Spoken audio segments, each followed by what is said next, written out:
Here. Give it another couple of seconds. We are live. All right. Can you see the presentation? We're seeing your preview. Seeing the preview. Okay, hang on a second. It just means that my swap for the slideshow because right now you've got it on the presentation view. How's that? Is that better? Yes. Yep. Fantastic. All right, Dominic, do you want to talk and I'll advance the slides for you, or do you want to do something different? Give me just a moment here.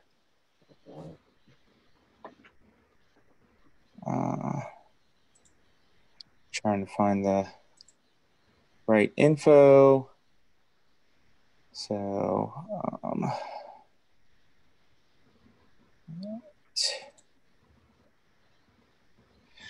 good morning, everybody. Welcome to 1 Million Cups RTP chapter. Go ahead and slide it over. 1 Million Cups is a free national program designed to educate, engage, and connect entrepreneurs throughout the community. There's over 160 of these 1 Million Cups communities nationwide, and what they are is a outreach group powered by the Kauffman Foundation, which is a $4 billion endowment for the promotion of economic development through the promotion of entrepreneurship. What we do is we provide a supportive, industry agnostic, neutral space, which is not a pitch environment. So we don't want our attendees to feel like they're being sold to, but what we do want to do is make sure that we help our presenters achieve success in their business. So what the format is we provide 1 to 2 startup companies a space for a 6-minute presentation, followed by 20 minutes of question and answer from the audience. And what the presenters ultimately ask is, what can we as a community do to help them? So they're going to have some specific asks as part of the presentation. So when they do ask, do make their ask, make sure you keep those things in mind so that you can follow up in the Q&A period.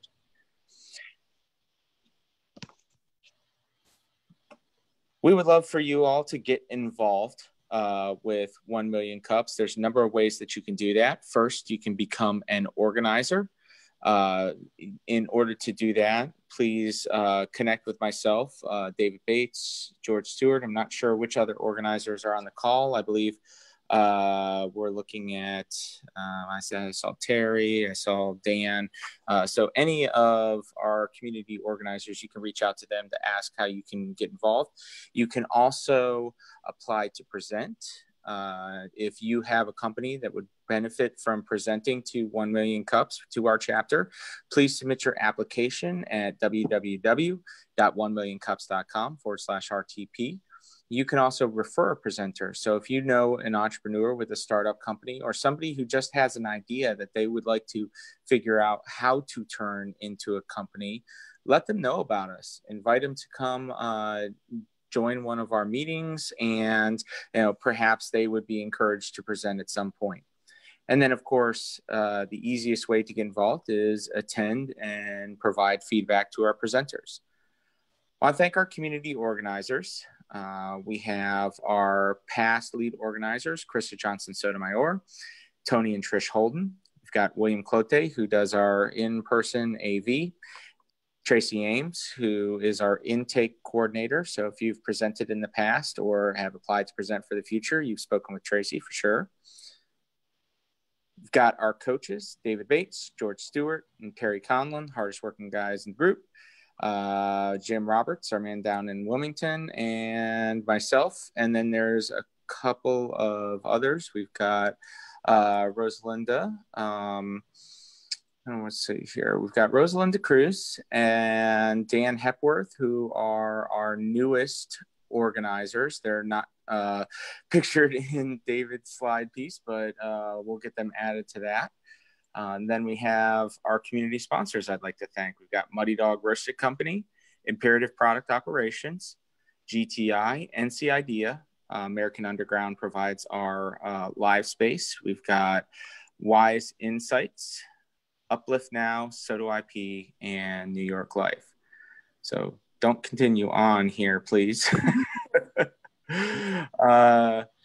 So today our presenter is, and I apologize because I'm totally going to butcher this name.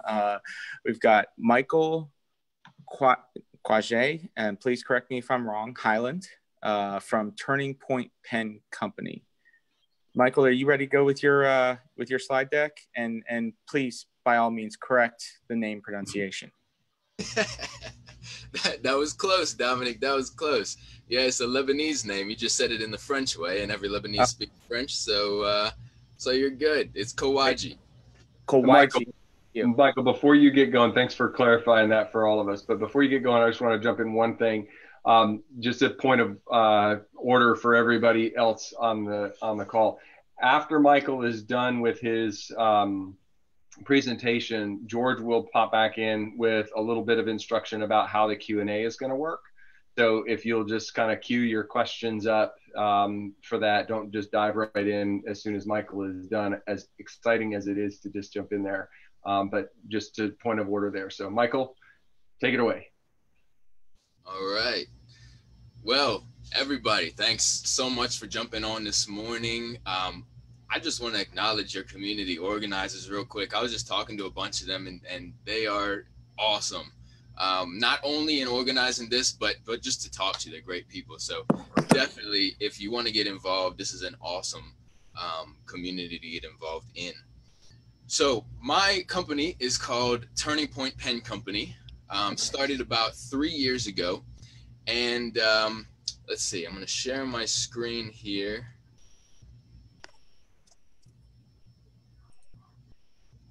All right, give me a thumbs up real quick if you can see the slide. Okay, cool. Looks like we're good. So my plan today, I don't know if you've ever been into a lecture hall where they have the black screen on the PowerPoint and stuff like that. I like that. I use that. So I'm going to jump in and out of the screen share, and just let me know, give me a ping if technical difficulties come up, if anything happens, and we'll get it fixed. I'm very open to somebody saying, hold on, Michael, like something's not working. So, you know, we're virtual. So anyway, so Turning Point was started about 3 years ago. We are a business that has an artisan product. We create luxury writing instruments with a mission, which I'll get into in just a minute. So while you're listening today, they were talking about the asks, and since this is more of a brainstorming meeting, first I just wanted to, let's see, can I?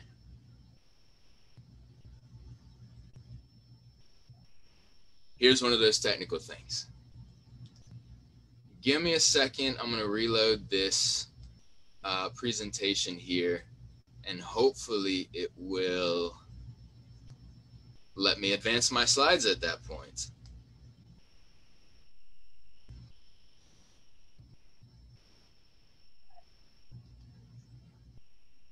Okay.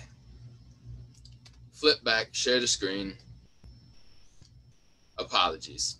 So while I'm speaking today, these are the kinds of things that I would love for you guys to be thinking about. The considerations that I'd be seeking support in would be something around team building. I'm in a big scaling phase right now. Second, where would a product like this or a message like this add the most value? And then third of all, finding this one particular person for to add to my business, an integrator type mind.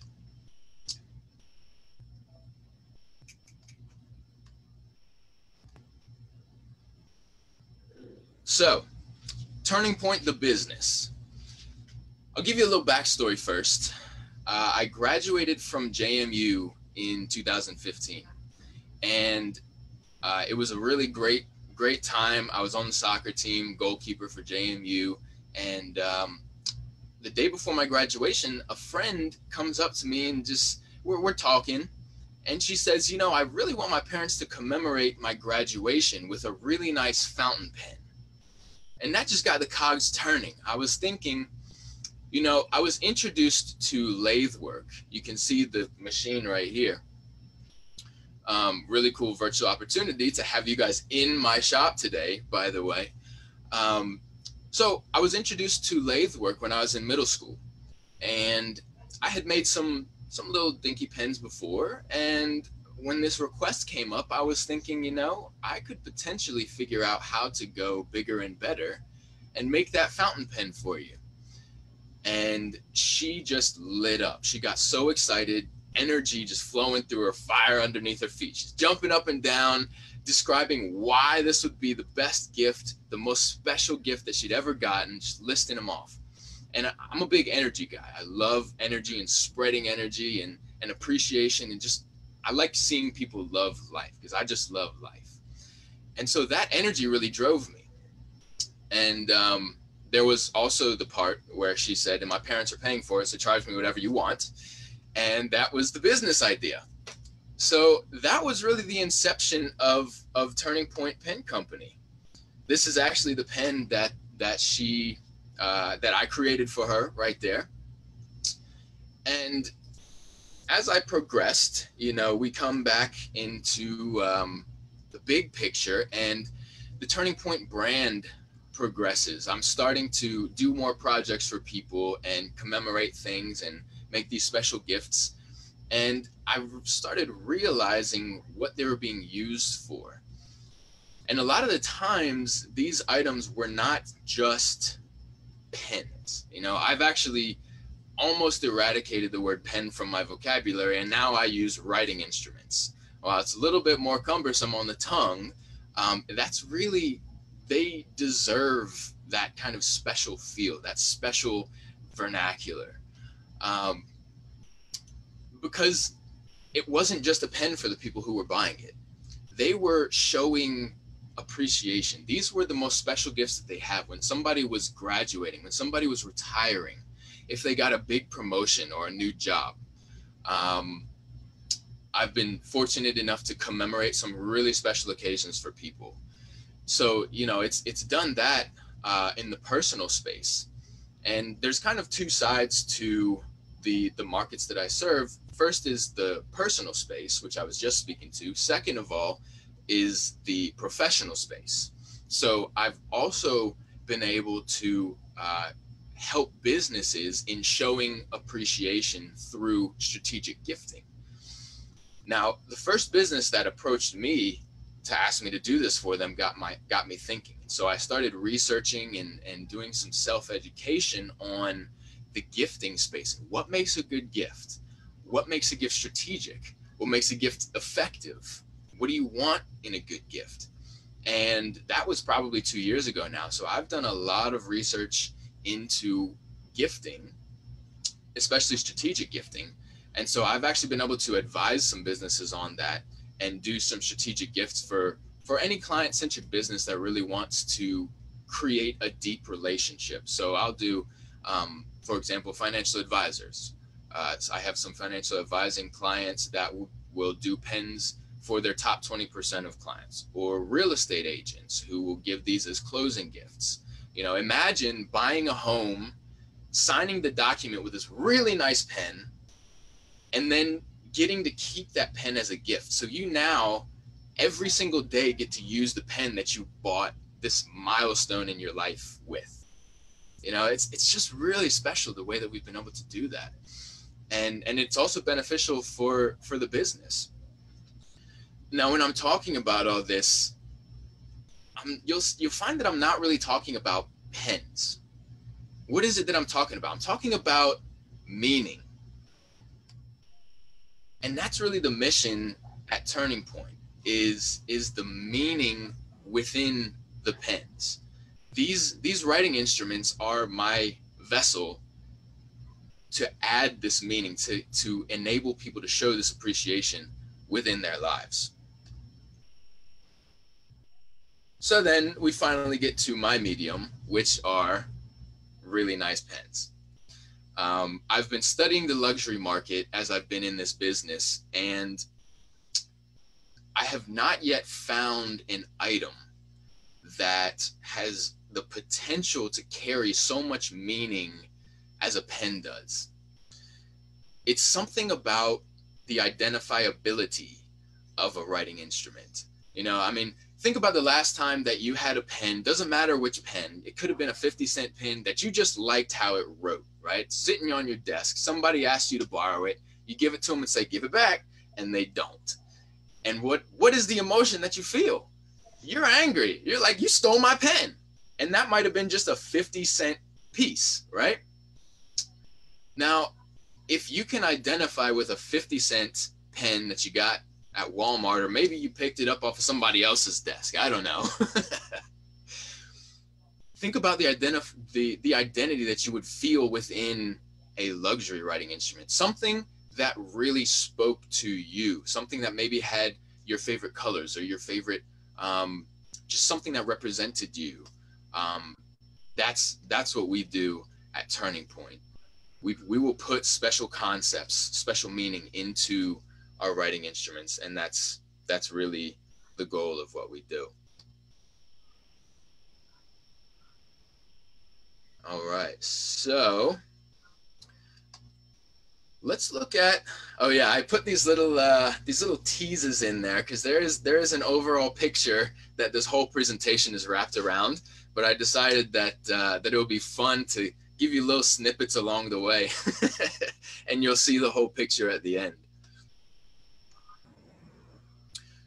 So here's where we're at with Turning Point. Now that you know a little bit about the brand, you know a little bit about the backstory, here's where we're at. The brand is where I've spent most of my time, I would say 2 out of 3 years. For those 2 years, I did have other jobs. I was working on Turning Point, really on the side, and just kind of figuring it out. And that's been really fortunate just because I've been able to take the time comfortably with myself to build this brand, to figure out the meaning, to figure out the mission. You know, our mission at Turning Point is to make life more meaningful. We want to imbue that appreciation within people's lives. That is the whole mission, the whole goal, everything that we do. So we have a really strong brand. We've been able to do some really incredible projects in the past. This right here shows you one of them. You might have seen that picture on the slide earlier. This is the more excited version. This guy right here is the artist who painted Obama's portrait. And when he unveiled his monument, his latest statue here in Richmond, I got the honor to commemorate that unveiling. And this is us at the banquet after the unveiling. And we were taking some photos. I was telling him about the pen, and we're smiling and stuff. And I said, Kahinde, his name is Kahinde. I said, Kahinde, you know what? I don't really do this this normal kind of pose type thing very well. So let's put some energy into this. And I raised my arm and opened my mouth. He looks at me and goes, whoa! And that's the second after he said that. Fun photo. I've got some celebrity projects under my belt. And the other big thing, the big success, is that I've tested some various markets. So through the time that I've been building it on the side, I've been able to try different things like financial advisors, real estate agents. How do Michael, I add value? Real quick, we're past 6 minutes. Or about how much time do you have left, sir? Yeah, let me wrap up real quick. Okay. Yeah, so I've tested out some different markets. And one of my pain points right now is figuring out which one to target. So that's one thing that I was going to ask you guys about. I have an active charity running where Turning Point has partnered with a nonprofit here in Richmond. It's called the Turning Point Resilience Campaign, where we're supporting small business owners and creatives through this COVID time. And we're in a big building phase. So you heard a little bit about the current obstacles. I'll make that tease really quick. I've identified a production bottleneck. The systems and processes that need to be in place, I have a hard time putting them into place because I'm more of a visionary than an integrator. So that's why I'm looking for that particular person. identifying the market, like I said, and then communications. So just coming back to these things really quickly to keep in mind as we move into the Q&A portion. And just the last thing that I should tell you is what my plan is from here. So this is my three-pronged plan. I'm putting a production team together. So far, it's been me in the shop. And that's been tough because I'll go sell, something is successful. Very exciting. We get the project together, we come into the shop, we make it. I make it. I'm bogged down for about a month. And then I come out of the shop, deliver the project, and oh my gosh, there's no sales activity for the last month. So all of that momentum is gone. So that's been a real pain point here. So I'm working to build out a production team. I want to get one vertical, one market to really target. And so that's why I'm asking what you guys think, where you guys think these products could add the most value to begin with, because I want to target one market at a time to kind of build this out. And then an exposure team. So I'm looking to bring on a couple of interns to help out with social media and PR, putting me on podcast tours and live stream tours like I have been going on for the Resilience Campaign charity. And that's pretty much it. So I appreciate you guys for listening to this. I'm going to run through this and I'm going to show you the full picture that I teased you with at the beginning, and then we'll get into that Q&A. There we go. So this is my Pride and Joy pen. This is the pen that I did for Kahwajy-Hyland. And you can actually go on the Turning Point website and see a description of all of the significant materials, from this band here to the African horsehair here to the significant soil that I put into the pen right there. You've got my contact information below, and that's my spiel. Thank you, Michael. We appreciate you sharing that with us. We're gonna again just review the Q&A protocol. If you have a question for Michael, please ping George. Let him know that you'd like to be in the queue, and I'll be monitoring Facebook, the live feed there, for any questions. So, George, you got anybody in line to take a question?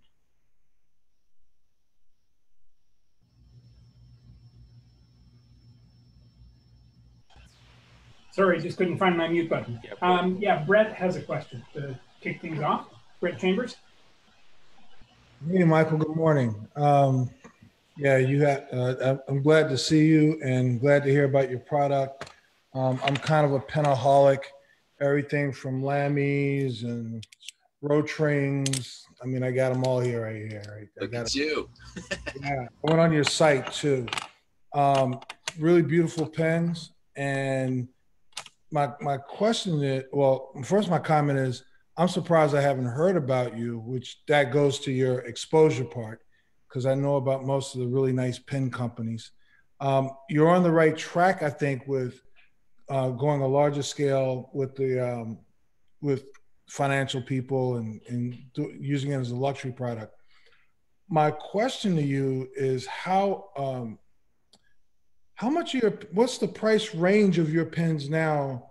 And I'm asking that because of the fact that you say you're a luxury brand, and then because of like what pens, like everything from a $25 Lamy to a lot more expensive Quaco. So, so what kind of price range are you getting to? And if you're doing multiples, like for financial analysts where they're giving them to their clients, what kind of production are you able to do with that? Yeah, for sure. Great question too, because I'm just realizing I didn't say anything about price point. So yeah, obviously there's levels to everything, right? You can go to Walmart and buy a pair of sunglasses for $5, or you can go to Persol and get sunglasses for $500. Pens are the same, as Brett, you're very well aware. So Turning Point's offerings retail, they start at about $300 and go up to about $5,000 right now. Depends on what you want to put in there, the detail, the materials. everything like that, of course. And yes, of course, we offer some volume discounts and such for the business to business deals. If they may want to order, 10 at a time or 20 at a time, even if they don't want them in hand at once, because a lot of people like to personalize these, right? And in my advising to business owners and business people, a lot of times if they want to give a client gift, they think about, okay, I'm going to give this to my client. I'm going to put my logo on it. We're going to put, maybe my phone number, something like that, so they can reach me. Don't do that. And here's some free advice to anybody who's looking to build some relationships through gifts. If you are giving a gift, give a gift. Okay. If you are trying to market, then give a marketing material. Now, the marketing material should be that $5, $10, $20 item. If you want to give a gift, you want it to be something that is going to bring your name up every day in your client's mind organically. You want them to be proud of it. You want them to want to show it off to people, because then the conversation comes up. Wow, where did you get that? Oh, my financial advisor gave it to me because he loves me so much. Oh, my realtor gave it to me because they really appreciated me for using them to buy this house. And then it kind of, that's where the strategy comes in through gifting. So I say that to say, even if somebody wants to do 1 or 2 pens at a time, we'll engrave them with the client's initials or what have you, a little phrase or something like that. As long as the pens are being made in bulk, then I can still offer those kinds of discounts. Thank you. Hey, thanks, Brett. Next up is Rob.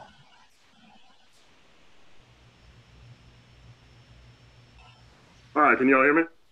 We can now. Perfect. So I love what you're doing here. I mean, I'm not gonna lie, I'm a bit of a pen guy myself. I mean, I've got a fountain pen right here. So this is a cross. I love it. But I have seen your company online. I've almost bought 2, but the thing is, I didn't know enough about your pens to make a purchase, because I'm a firm believer in like the Mont Blanc and Cross and all that. They've been around forever. They're trustworthy and everything like that. If there was a bit more out there for me to understand, a bit more about what you were doing, why you were doing it, and what the quality was, I think that would very much help. And I think that comes through testimonials a lot of the time. But as far as targeting, I mean, you think about the people who are going to use a fountain pen. For example, I'm a millennial using a fountain pen. That is not common because I am formally trained in calligraphy. So I use a calligraphic hand often to write, and people who write in script as well, or cursive, or at least a script style, are going to benefit from this. Fountain pens usually do not resonate with left-handed people because it will drag the ink all over the page, and you have to be at a very severe angle in order to use a fountain pen. So I wanted to ask, as far as your targeting, have you thought about targeting people who are, VP or C-suite and above type of a thing? That's where it's going to resonate, as well as persons who find a lot of importance in a small object, which is usually the older generation. I mean, I'm speaking as the younger generation. I'm one of the exceptions to that, absolutely. But a lot of my friends think that this is absolutely so extra, and they've never written with a fountain pen before. So it's how have you thought about that, and how have you thought about the branding toward that type of a person? Because really, it's going to be someone who believes in luxury or something that has meaning in an object. Yes, Rob. First of all, really appreciate that feedback. That's awesome. I would love to hear, feel free to follow me even afterwards and tell me a little more about what information you were looking for outside of that brand identity. I feel like that's more of the exposure piece that I'm looking to get right now.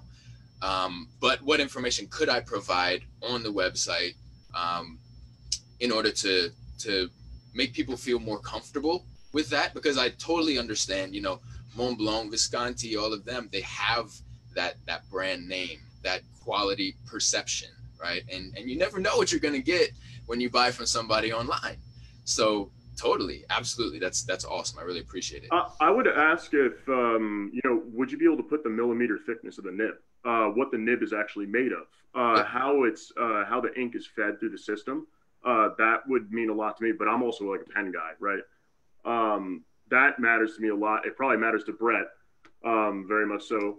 And that's one of the most important things that I look for personally. As far as targeting, I mean, I feel like face-to-face interaction, showing people the pens in person will make them want to buy it, because a lot of people have never even seen a fountain pen in real life.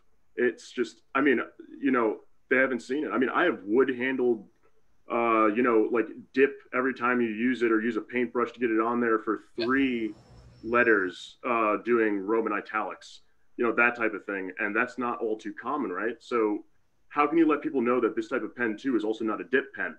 Because people are unaware of there being a self-fed system when it comes to fountain pens. How would you get that message out? Yeah, for sure. Definitely some educational pieces, whether they're maybe YouTube videos that I would embed in my website, or social media things. I could do a social media education campaign or work that in, something like that. Those are all good things to think about. So why not think about, when you write with a quality fountain pen, even if you have like a Scripto design pen or whatever, it is smoother than any other pen experience you will ever have. And it's like the oldest technology out there pretty much. But people don't understand how to write with a nib, that it has to go a certain direction, that it needs to be at a certain angle, usually about 40 degrees to 55 degrees. That's how you get the result out of it and what that looks like. Hey, Rob, I'm sorry. Can you wrap up your question and let somebody else have a chance? Oh yeah, sure, no problem. I just get excited. It's exciting to geek out on the pens. Right? It's a great thing, Rob. I really appreciate you, brother. Dude, look, send me an email or shoot me a text. And we can follow up afterwards and geek out as much as we want. The things that you brought up are awesome, man. I really appreciate it. You're kind of doing my selling for me. That might be why they cut you off. They said this is a no sales zone. So, hey, Robin and everybody else, we're gonna. Michael's agreed to stick around after 10 o'clock for just some informal chit chat. So if Brett and Rob and the rest of you pen geeks want to talk business, Michael's going to stick around for a few minutes after 10. So we'll just try to keep the questions moving. So Dan, you've got one for us. Yeah, so I'm unfortunately part of that population where I'm a lefty. So I tried a fountain pen for a bit, didn't work out, so can't geek out. But I have a comment and 2 questions. One market you might want to consider is investment banks for 2 reasons. One, they have a lot of money. The deal size, they're doing 100 million plus transactions of sales of companies and financing, and they make several millions in fees. So a couple of $1,000s for pens are drops in the bucket. And they already do this. They do these things called deal toys. Look them up. It's like a little plaque that they give out after a big merger. And they usually get them for the board of directors, C-suite, and the bankers in the deal. And also in banking, relationships are super important, since you want to do other financing with that company. So they're willing to invest in those relationships. So food for thought there. 2 questions on the unit economics. First is, how big is the overall market? Like, how many people, worldwide or in the US, like, are in that luxury pen space and don't just use like a big pen like me? And 2, what are the margins? Like, how much are you spending on your product? Cool, man. Yeah. Great advice with the investment banks. I think that's a really good market to look at. So the pen industry is over $1 billion market. I do know that. I don't know how to get you the other information, but I do know that I want a little slice of that pie. And the margins are very good. I think that the best way to describe it would be, actually, I don't really know how to tell you that. We're definitely making profit. If I had a team, I can pay them. I can probably, depending on if it's a wholesale or a retail, because I do work wholesale into the whole equation. So that kind of switches it up a little bit too. But even on a wholesale, I can get, like at least, 3 times what I pay out in order to make the pen in materials. So yeah, that's my answer. Thank you. Hey, thanks, Dan. So next up is Katie from Richmond. So first of all, Katie, welcome to 1 Million Cups RTP. And you've got a question or a suggestion? Yeah, thank you for having me. I didn't know there was a fellow Richmonder presenting today, so that's great. Hello. Yeah. I looked at your website, and for a luxury brand, I would think that you would want a more luxury style website to showcase your $5,000 pens.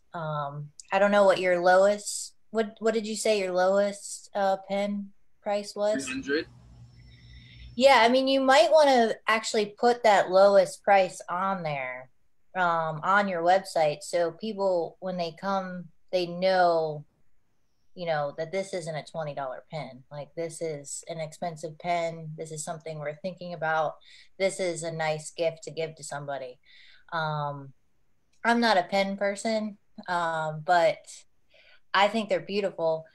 And I think if you're going to spend that kind of money, you want to market it well too. And you're right, Katie. Let me ask you, what do you think a luxury feeling website looks like? It looks right now it looks a little disjointed. You have a black background on one page, a white background on another. I have to contact you to see how much the pen costs. And I think if you could get some people are, what do you call it? Instant buyers. They see something, they want to buy it immediately. So you want to have that availability, especially if you have it in stock. And so to get those people, oh, I like that, let me buy it right now. The color scheme and e-commerce capability. Yeah, because if you have to actually have the person think about it, they're gonna be like $300 the next day. They're like, that's not what I want to do. Yeah, the website does have full e-commerce capability, but I took it off because when I had retailers all over the place, I had retailers from here in Virginia down to Texas at one point, which I've scaled back from. So I think it's coming back. So we're on the same page there. But different markets can command a different price. New York is going to sell a piece for a different markup than they will in Richmond, Virginia. So that's the reason that I took the pricing off the website, so that when I was focused in retailers, I wasn't capping anybody off with the price that I wanted to ask. And, if somebody wanted to purchase a pen, they could simply click that button. It would send me the inquiry, and then we could work it out from there. But I definitely see what you're saying about the instant buyers as I'm moving more towards the individual market. Hey, quick follow-up to that, really quickly, Mike. Do you have a stock on hand, or is it entirely custom built?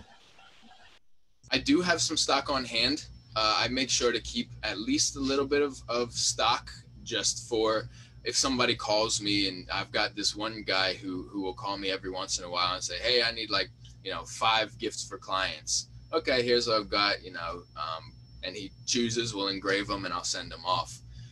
He's actually getting me to do a custom one for his business now. They're in IT. They handle some back end stuff. But yeah, so I keep a little bit of stock. We'll probably increase that stock in the near future once I get that production crew going. However, in the last year or so, most of the projects that I've done have been more custom. So it's people filling out that custom document on the web page. I have a conversation with them. We put the significance that represents whatever they're trying to represent into the pen, and then I'll make 1 or 5 or 10 or however many they're ordering. All right, thank you. Thanks, Katie, for your suggestions. I think we'd love to have you back, and do stick around after 10. Mike is another first timer. So Mike, welcome to 1 Million Cups RTP. And you've got a recommendation for Mike. Yeah. Hey, Michael. First of all, congratulations on getting started. So nice job. It's great to see that you're driving some revenue. That's great. I think you're right to be thinking about what sort of segmentation you should be looking at or target audiences. My recommendation would just be, I don't think any of us here are going to have the silver bullet answer for you, because we're not, we're not all financial advisors and real estate people and stuff like that. So my recommendation would just be start what I just call a robust discovery process, where you go out and speak with, 20, 50, 100, people in real estate or people in some of these hypothesis target segments. And really just before even explaining what your product is, ask questions and just try to understand what's their market, what are their pain points, how much, try to get an understanding of price sensitivity that they would be willing to spend on gifts. And in that way, I think that you would have a much more informed perspective of what a target consumer segment might be, what ancillary markets might be, what sort of price points you might be able to achieve. And from there, you'd have a much more robust understanding of the market opportunity than I think any of us, because I think that all of us may have our unique individual perspectives, but ultimately that's not going to be very valuable to you in the same way that, a consumer discovery process would give you. So anyway, hope that's helpful. I appreciate it. Yeah, absolutely, my friend. Yeah, you never know who's going to be on the call. Maybe somebody who says, wow, I think that would be great for my market. So here's the information on that. Could come up, of course, but what you're saying is absolutely correct. And actually, what Rob said earlier too, he was talking about talking to some C-suite people. That's what I'm working on right now, is finding those connections and just calling them and asking them what they think, how they show appreciation to their customers, what they think a good gift should consist of, and then what they think of our products as that gift too. So yeah, absolutely, man. That's validating that for me. So I'm gonna get on it. Hey, cool. Michael, Dominic's got a question, and usually his question comes with a recommendation. Bring it on, Dominic. Oh my goodness, I have so many different little ideas here. First of all, as a financial advisor, I'd say you got to be kind of careful about those folks with giving gifts, because they do have cap limits on the amount of, in the value of gifts that they can give, but they certainly would be interested in having the pens to sign deals, right? And that does put the pens in the hands of their potential clients for the purposes of, them learning about the product. But that's a whole nother point. I think that have you considered working with a business coach or a consultant? Because I think a lot, you've got this great artisan product and you're building something that you really can't get your product anywhere else. I mean, there's competition in pens, but there's no competition for your pen, right? Nobody can replicate exactly what you're doing. So, but where I see the issues is, just general business understanding, right? Just like, how do you identify your market? How do you determine, what your profitability is, profit margin? I'd imagine there's other small things here and there that you're not focusing on because you're making pens and you're selling pens, and that's really what you're focused on. Somebody to help you get all the the fundamentals in place for developing a business that you can grow over time, right? So have you considered doing something like that and having somebody guide you along that process?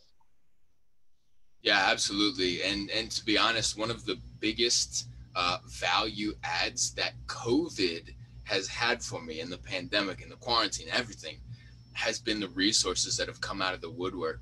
I don't know if anybody listens to the podcast For the Love of Money, but Chris Harder, he's a $4,000 an hour business coach out in LA, and he was doing this webinar 3 times a week at first. Then he dropped it down a little less, but he would do a Q&A at the end of it, and everybody on there who got their hand up in time could ask him some business questions. So I've got some incredible coaching through him. I do have a couple of mentors in Richmond, and you know, with something that's as unique as mine, it's kind of like you're saying, there's no real direct competition in the pen world. However, my competition is more in the commemoration space or the gifting space, right? So I compete a lot with like watches and things remembered and stuff like that. I got that. I guess what I'm saying is just, you know, you're so busy in the creative space. You need to, I mean, that if it's not a business coach, maybe it's a business consultant who comes in and just sets up all the things that, you know, you don't really want to, nor is it your core competency to set up and have all those things in place, so that as you do bring on more artisans to produce the product, and as you bring on maybe a sales force and you have somebody who's doing your marketing, right, that all of those things come into play. You have your basic fundamentals, you have your profit and loss structure set up, so you understand how much money you're making, and you understand how you can afford to grow over time, and you understand what you need to be asking for in the future. You know, those, if you don't know your numbers, you don't know your business, and right. It's highly unlikely that you're going to be able to grow beyond an artisan solo business, in which case, you know, you may as well go on Etsy and sell your product. That's not a growth model. So you got to have those tight and get that groundwork laid for yourself. Yeah, man, you want to come onto the team?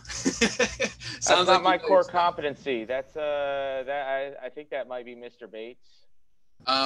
Dominic sells insurance, so he'll talk to you about that. And yes, speaking of Mr. Bates, I'm your financial advisor. Yeah. So Dave Bates has one last question, and usually a suggestion that comes along with that before we go to wrap up. So Dave? Yeah, I have many more than one question, but Michael, thank you for coming, and especially on the short notice, and sharing your business with us, and taking questions from the community. Really appreciate it. I guess the biggest question that as I listen to everybody talking here, the biggest question I have is, what's the thing that you do uniquely that you just can't outsource? Is it the production side because you're an artist and that's your creative expression? Is it the sales side because you know how to find and close? Like what's the one thing? And if you know that, great. And if you don't know that, that would be sort of the homework thing, is to go look at that. So what do you feel about that? Yeah, no, it's a great question. The thing that really I bring the most to the table is my ability to create relationships and network, and also the design of it.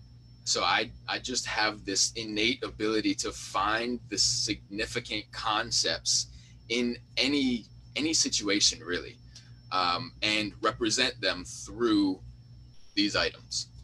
So those are the two things that I myself bring to the table, that really would be change the business very much if someone else were to do it.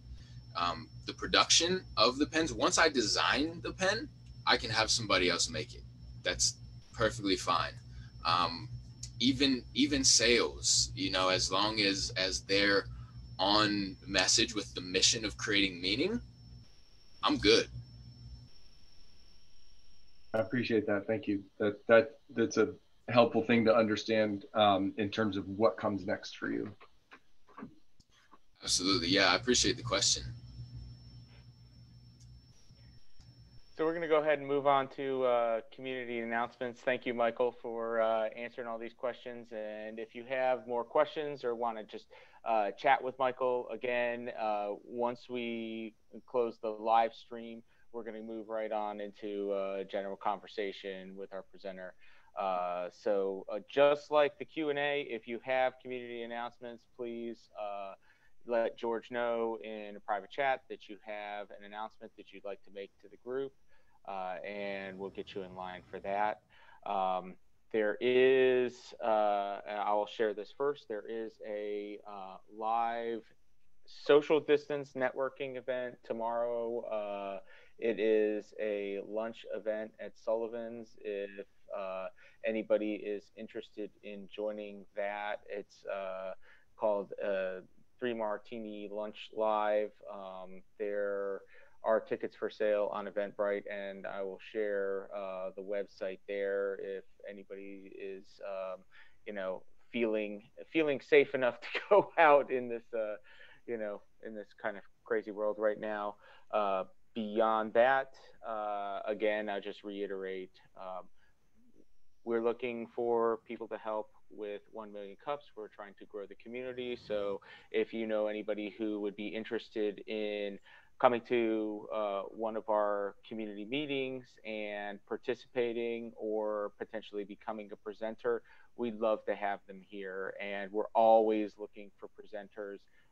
We've got several open dates upcoming. So if you have a company that you think would benefit from presenting and having the practice in presenting, as well as the benefit of the question and answer period, please go to www.1millioncups.com/RTP, and we'd love to talk with you and get you ready to present. George, do we have anything else? Yeah, Rob's got an announcement for us. Okay, excellent. Oh, for sure. Yeah. So my company, White Rabbit Intel, will be co-hosting a joint webinar with salesintel.io. I'm sure you've heard of them. It's all about psychographic analytics, and that's something that is so pertinent to the market now that not many people even know exist. So psychographic analytics is a very unique thing that is very much going to help people, especially in today's climate of sales, how hard it is to connect with people, to understand people at a personal level during a crisis like so. How would you register for that, Rob?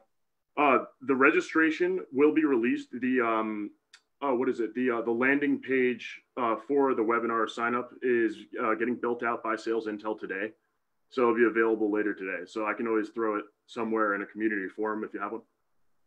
Okay, yeah, we've got the Facebook, the 1 Million Cups Facebook page, so you go ahead and share that there, and then come back next week and feel free to share it in the chat as well. Yep, it's free and it's informative. It's not a sales pitch. So there's, of course, it's the 80-20 rule, but it's really not a sales pitch. It's pretty much teaching people what it's all about and what it can do for you. Cool. George, let me know. We don't have any other community announcements. So no, we do not. All right. So thank you all for coming. We appreciate having everybody here. I'm glad to see the community growing and having more and more people come out to the virtual events. And thank you again for the insightful questions for Michael. And Michael, thanks for sharing your company and your story with us. We appreciate it. We'll see you all next week.